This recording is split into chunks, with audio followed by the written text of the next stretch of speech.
In this guide, I'm going to show you guys how to fix ChatGPT features not working on VIBER. Let's get started. First, launch a VIBER, then navigate to the More page, navigate to the option Settings. Now head over to the option Calls and Messages. From here, you will need to enable ChatGPT for VIBER. Here you're going to find this option, ChatGPT in Chat. Make sure you have enabled for this option. With this, your problem might be resolved. Next thing you want to do is clear cache and cookies. For that, launch Settings, go to General, go to iPhone Storage. Find VIBER from the list of apps and launch it. Click on Offload app, confirm it, click on Reinstall app.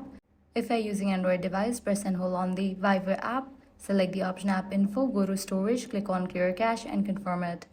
Next, check for app update. Head over to App Store or Play Store, search for the app VIBER.